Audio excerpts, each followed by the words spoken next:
remarqué que depuis la ménopause, votre corps ne réagit plus comme avant. Vous mangez sainement, vous bougez et pourtant le poids reste littéralement bloqué. Le ventre s'installe, l'énergie diminue, ce qui fonctionnait il y a 10 ans ne marche plus du tout aujourd'hui. Ce n'est pas dans votre tête, ce n'est pas parce que vous avez mal fait les choses, c'est juste que votre corps a changé. Et tant que vous ne comprenez pas ce qui se passe à l'intérieur, vous pouvez multiplier les régimes, vous resterez bloqué. C'était le cas de Marguerite, 48 ans, restée bloquée pendant 2 ans avant de découvrir notre protocole en 3 étapes que nous allons vous partager dans cette vidéo. D'ailleurs, en fin de vidéo, nous vous montrerons sa transformation. C'est vraiment incroyable ce qui a pu se passer en un mois. Mais avant ça, pour comprendre pourquoi tout devient différent après la ménopause, il faut regarder ce qui se passe à l'intérieur. Il y a 4 grands changements hormonaux qui bouleversent votre métabolisme. Changement numéro 1, la diminution des oestrogènes. L'oestrogène est une hormone qui a longtemps été votre alliée silencieuse. Elle aide à réguler la répartition des graisses, elle soutient la dépense énergétique et elle influence aussi la sensibilité à l'insuline. Quand son niveau commence à chuter, la répartition des graisses change, souvent au profit de la zone abdominale. Et vous observez plus d'envie de sucre au quotidien. Changement numéro 2, la diminution de la progestérone. La progestérone a un rôle très important. Elle intervient dans la qualité du sommeil, elle participe à la régulation de la rétention d'eau et elle influence même sur l'équilibre émotionnel. Quand son niveau baisse, le sommeil devient plus léger ou plus fragmenté, la rétention d'eau est plus fréquente et vous ressentez davantage d'irritabilité ou de variation d'humeur. Tout ça crée un contexte moins favorable à la régulation naturelle de votre poids. Un sommeil perturbé, par exemple, dérègle les signaux de faim, de la satiété, augmente le cortisol, l'hormone du stress, et ça, c'est une vraie boucle qui entretient la prise de gras abdominal. Un changement numéro 3, la diminution de la sensibilité à l'insuline.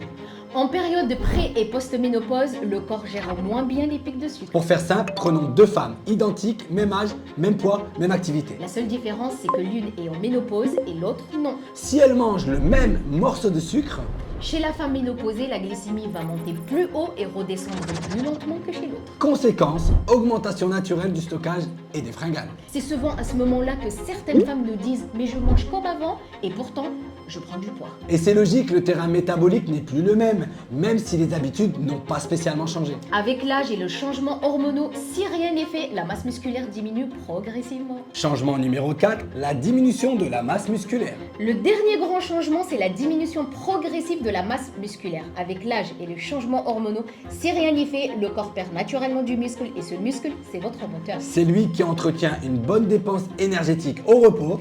Pour que ce soit parlant, imaginez 2 femmes du même âge, de la même taille et du même poids. La première a une bonne masse musculaire. La seconde, un peu plus de masse grasse. Elles sont identiques sur la balance, mais leur composition corporelle est totalement différente.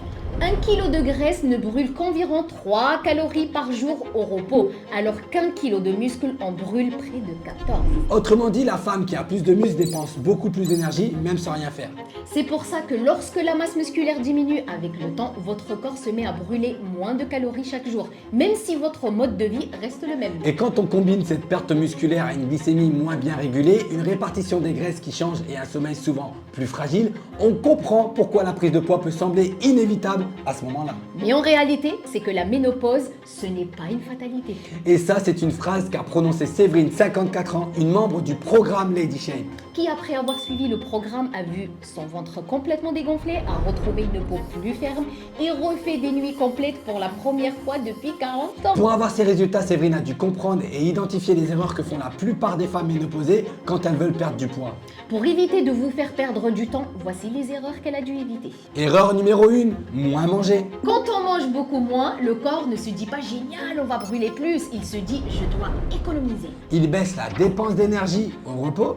Et pour économiser encore plus, il puise dans le muscle, parce que le muscle c'est ce qui coûte le plus cher à entretenir. Résultat, vous entrez dans un cercle vicieux. Moins de muscles, un métabolisme qui ralentit, moins de calories brûlées, encore plus de difficultés à perdre du poids. Et petit à petit, ce cercle accélère le vieillissement métabolique, vous avez moins d'énergie et chaque tentative devient de plus en plus difficile. Erreur numéro 2, supprimer les glucides. Quand on supprime complètement les glucides, on crée un stress interne. Le corps cortisol, l'hormone du stress, monte totalement. Il pousse le corps à libérer du sucre dans le sang, à bloquer la combustion des graisses et à stocker au niveau du ventre. Et quand on réintroduit des glucides après une période de restriction, le corps les gère encore moins bien. La glycémie monte plus haut, redescend plus lentement et le stockage est facilité. En plus, le cerveau n'a plus de carburant stable. Résultat, fatigue, fringale et effet yo-yo. Et si vous regardez bien le plan alimentaire de Séverine, elle avait bien les glucides à l'intérieur et pourtant ça ne l'a pas empêché de perdre du poids. Ce ne sont pas les glucides le problème, c'est la manière dont ils sont intégrés ou la source que vous favorisez. Erreur numéro 3, faire du cardio. Quand on fait uniquement du cardio, surtout intensif, le cortisol monte aussi. À court terme, c'est normal, mais quand ça devient régulier, ça bloque totalement la combustion. Le corps se met en mode alerte et il protège ses réserves. Et chez une femme ménopausée, ça se traduit souvent par plus de stockage, surtout au niveau du ventre.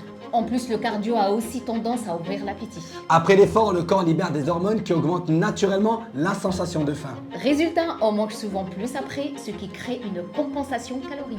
Autrement dit, ce qu'on a brûlé pendant la séance est très souvent récupéré, voire dépassé au moment des repas qui suivent. Le cardio ne stimule pas les muscles, donc petit à petit, on perd de la masse musculaire. Et comme on vient de le voir, moins de muscles égale métabolisme plus lent. Alors attention, on n'est pas là en train de diaboliser le cardio, je le précise, il y a de vrais bienfaits là-dedans. Il améliore la santé cardiovasculaire, la circulation, le souffle, l'humeur et c'est excellent pour bouger au quotidien. Mais dans une logique de perte de gras post-ménopause, ce n'est pas la stratégie la plus efficace. Sans compter qu'à ce moment-là dans la vie, les articulations souvent sont plus sensibles et prennent cher.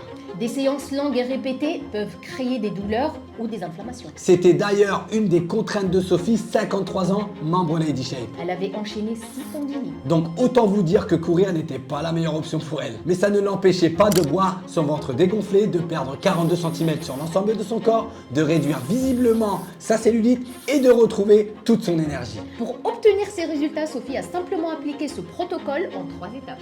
Étape numéro 1, stabiliser la glycémie. Pour stabiliser la glycémie, il faut rééquilibrer la répartition des macronutriments dans vos repas. Chez beaucoup de femmes, les glucides prennent toute la place. Les protéines et les bons lipides sont souvent mis en arrière-plan. En rééquilibrant les proportions, vous évitez les pics de sucre, vous régulez votre faim et vous évitez les fringales. Étape numéro 2, entretenir sa masse musculaire.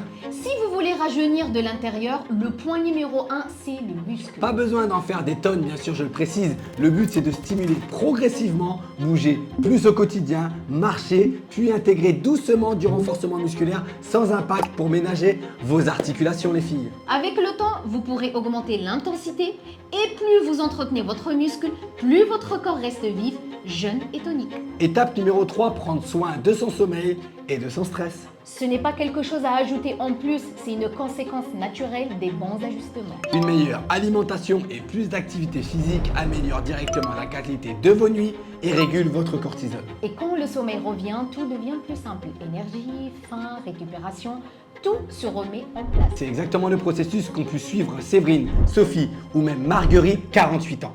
Comme on vous l'a dit tout à l'heure, 2 ans qu'elle essayait et elle était bloquée. Elle a décidé de tenter le coup avec Lady Shape, Dès la première semaine, moins de fatigue, plus légère, moins gonflée. mais surtout au bout d'1 mois, un grand changement dans son corps. Regardez les photos, on voit le gras qui a littéralement fondu. Comme elle le dit, son entourage n'en revient pas. Et vraiment, si vous appliquez ce protocole, rien ne vous empêche aussi d'obtenir les mêmes résultats. Maintenant, si comme Marguerite, Séverine ou même Sophie, vous avez envie de gagner du temps, besoin d'un cadre clair, étape par étape, qui vous guide dans votre transformation, alors la meilleure chose à faire dès maintenant, c'est de réserver votre appel avec nous. Le lien est juste en dessous dans la description. C'est le moyen le plus rapide pour voir exactement comment on peut adapter ce protocole à votre situation personnelle. Et si vous voulez qu'on fasse une vidéo sur un autre sujet précis, dites-le nous en commentaire. On espère en tout cas que cette vidéo vous a plu. Merci encore à tous, on se retrouve la prochaine fois.